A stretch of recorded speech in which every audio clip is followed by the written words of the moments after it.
નમસ્કાર. ગુજરાતના આ વિશેષ વિશ્લેષણમાં આપનું સ્વાગત છે. આપણે એક એવા રાજ્યની વાત કરવાના છીએ જે ખરેખર અદ્ભુત છે. એક તરફ હજારો વર્ષ જૂની પ્રાચીન પરંપરાઓ છે, તો બીજી તરફ અબજો ડોલરના ગ્લોબલ બિઝનેસ. ગુજરાતમાં એવી આશ્ચર્યજનક વિવિધતાઓ છે જે કદાચ દુનિયામાં બીજે ક્યાંય જોવા નહીં મળે. તો ચાલો આ રાજ્યની સંસ્કૃતિ, વેપાર અને સંરક્ષણની આ રસપ્રદ સફર પર નીકળીએ. આજના આ વિશ્લેષણમાં આપણે 5 મુખ્ય બાબતો પર નજર કરીશું. પહેલા ગુજરાતના ભૌગોલિક નકશાને સમજીશું, પછી સાબરમતીથી લઈને પાટણના પટોળા સુધીની વાત કરીશું, ત્યારબાદ શ્વેત ક્રાંતિ, સુરતનું હીરા બજાર અને અંતે શાનદાર એશિયાટિક સિંહ વિશે જાણીશું. તો ચાલો શરૂઆત કરીએ આપણા પહેલા વિભાગથી, ગુજરાતનો નકશો અને તેના 34 જિલ્લાઓની ભૌગોલિક વિવિધતા. ગુજરાતની વાર્તાઓને ખરા અર્થમાં સમજવા માટે તેનું ભૌગોલિક માળખું જાણવું ખૂબ જરૂરી છે. તમે જુઓ, અહીં કેવા બે અંતિમો જોવા મળે છે. એક તરફ કચ્છ જિલ્લો છે, જે 45,674 ચોરસ કિલોમીટરના વિશાળ રણ વિસ્તારમાં ફેલાયેલો છે, અને બરાબર તેની સામે એકદમ ગાઢ જંગલો ધરાવતો નાનકડો ડાંગ જિલ્લો છે, જેનો વિસ્તાર માત્ર 1,764 ચોરસ કિલોમીટર છે. આ બે તદ્દન અલગ ભૌગોલિક પરિસ્થિતિઓ જ ગુજરાતની સાચી ઓળખ આપે છે. હવે આગળ વધીએ બીજા વિભાગ તરફ, સાબરમતીથી પટોળા, જે આ પ્રદેશનો સાંસ્કૃતિક અને ઐતિહાસિક પાયો છે. ભૂગોળથી થોડા આગળ વધીએ અને વાત કરીએ અમદાવાદના ઐતિહાસિક સાબરમતી આશ્રમની. જરા કલ્પના કરો, 1915માં આ જગ્યા 36 એકરની એકદમ બંજર અને સાપથી ભરેલી જમીન હતી. પણ ત્યાંથી શરૂ થયેલી આ સફર આગળ જતા સત્ય અને અહિંસાનો વિશ્વવિખ્યાત કેન્દ્ર બની. હૃદયકુંજ અને ખુલ્લામાં આવેલું ઉપાસના મંદિર આ આશ્રમની મુખ્ય ઓળખ છે. શરૂઆતમાં માત્ર 25 લોકો સાથે શરૂ થયેલા આ એક નાનકડા વિચારે આપણા આખા દેશનો ઇતિહાસ બદલી નાખ્યો. છે ને કમાલની વાત? હવે સાબરમતીથી થોડા ઉત્તર તરફ પાટણ જઈએ. ક્યાં એક ખૂબ જ મોટું અને રસપ્રદ રહસ્ય છુપાયેલું છે. શું તમે જાણો છો કે એવું તે કયું 900 વર્ષ જૂનું કાપડ વણવાનું રહસ્ય છે જે પાટણના સાળવી પરિવારે આજે પણ ખૂબ સાચવી રાખ્યું છે? 12મી સદીમાં સોલંકી વંશના સમયમાં એવું તો શું હતું કે છેક 700 જેટલા વણકરો અહીં ખેંચાઈ આવ્યા હતા?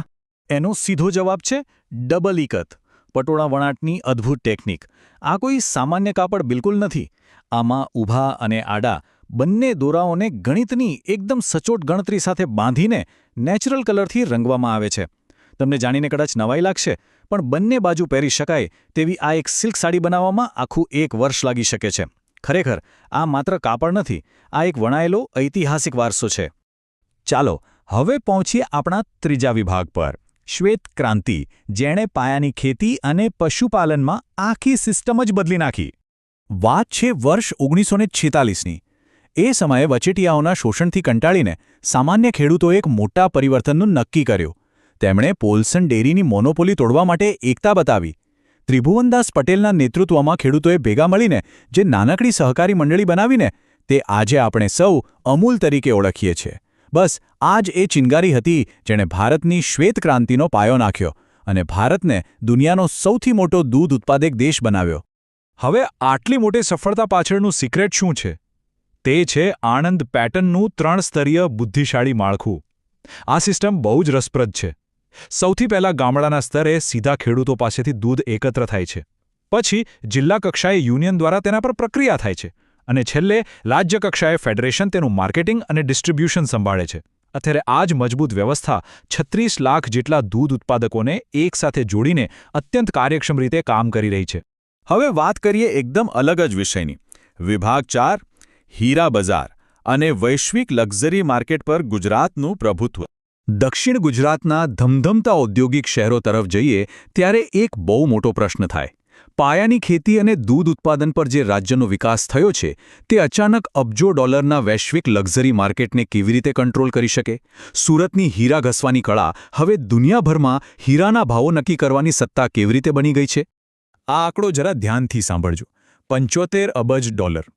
સુરત તો પહેલેથી જ દુનિયાના 90% જેટલા હીરાનું કટિંગ અને પોલિશિંગ કરે છે. પણ હવે જે નવું સુરત ડાયમંડ બુર્સ બન્યું છે, તેનો ટાર્ગેટ કંઈક અલગ જ છે. તે વર્ષ 2030 સુધીમાં હીરાની નિકાસ અને વ્યાપારને 75 અબજ ડોલર સુધી પહોંચાડવાનું લક્ષ્ય રાખે છે. આનો સીધો અર્થ એ છે કે આખી દુનિયાના હીરાના વ્યાપારનું પાવર સેન્ટર હવે અહીં છે. આ ઉદ્યોગમાં બીજો એક જબરદસ્ત સામાજિક બદલાવ પણ જોવા મળી રહ્યો છે. પહેલાં એવું મનાતું કે આ કામ માત્ર પુરુષોનું છે, પરંતુ આજે હીરા ઉદ્યોગના 2,80,000 કર્મચારીઓમાંથી 60% જેટલી સંખ્યા તો મહિલાઓની છે.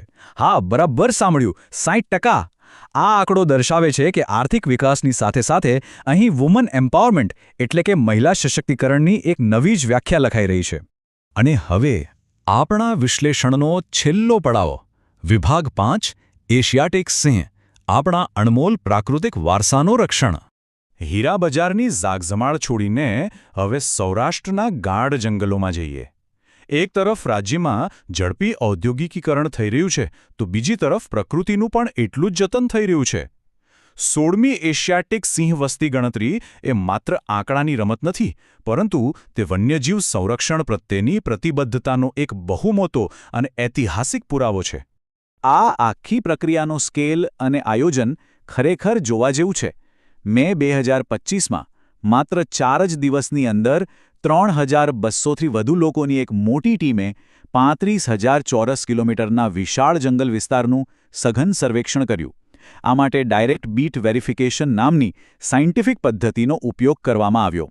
આટલા મોટા સ્કેલ પર આવું ચોકસાઈપૂર્વકનું ઓપરેશન પાર પાડવું એ મેનેજમેન્ટનો એક ઉત્તમ નમૂનો છે. તમને જાણીને આનંદ થશે કે આટલા સઘન ટ્રેકિંગ અને દેખરેખનું પરિણામ ખૂબ જ પોઝિટિવ આવ્યું છે. સિંહોની વસ્તી હવે માત્ર ગીર પૂરતી સીમિત નથી રહી, તેઓ સફળતાપૂર્વક નવા વિસ્તારોમાં આગળ વધી રહ્યા છે. સૌથી મોટી ખુશીની વાત એ છે કે બરડા વન્યજીવ અભયારણ્યમાં સિંહોની એક નવી સેટેલાઇટ વસ્તી પણ હવે સારી રીતે સ્થાયી થઈ ગઈ છે. સંરક્ષણની દૃષ્ટિએ આ એક બહુ મોટી જીત છે. તો આપણા આજના આખા વિશ્લેષણનો નિષ્કર્ષ કાઢવો હોય તો શું કહી શકાય? ભલે તે 900 વર્ષ જૂની પાટણના પટોળાની પરંપરા હોય, અબજો ડોલરની ડેરી સહકારી મંડળી અને હીરા ઉદ્યોગ હોય, કે પછી નવા વિસ્તારોમાં ફરતા શાનદાર જંગલી સિંહો હોય, પ્રકૃતિ, સંસ્કૃતિ અને વાણિજ્યના આ એકદમ અલગ અલગ જણાતા ટુકડાઓ એકબીજા સાથે જોડાઈને ગુજરાતની એક અત્યંત શક્તિશાળી અને અનોખી ઓળખ ઊભી કરે છે. જ્યારે કોઈ સ્થાનિક બાબત, પછી તે ડેરી ઉદ્યોગ હોય કે પછી હીરા કટિંગ, એ વૈશ્વિક બજારના ભાવ નક્કી કરી શકે અને વન્યજીવ સંરક્ષણમાં દુનિયાને રસ્તો બતાવી શકે, ત્યારે એક વિચાર ચોક્કસ આવે. વિશ્વના નકશામાં હજી એવી કેટલીય પ્રાદેશિક વાર્તાઓ અને રહસ્યો છુપાયેલા હશે, જે ભવિષ્યમાં દુનિયાના માર્કેટ અને સિસ્ટમને નવો આકાર આપવાની તાકાત ધરાવતા હશે. આ વિશે ચોક્કસ વિચારજો. આ વિશ્લેષણમાં મારી સાથે જોડાવા બદલ આપનો ખૂબ ખૂબ આભાર.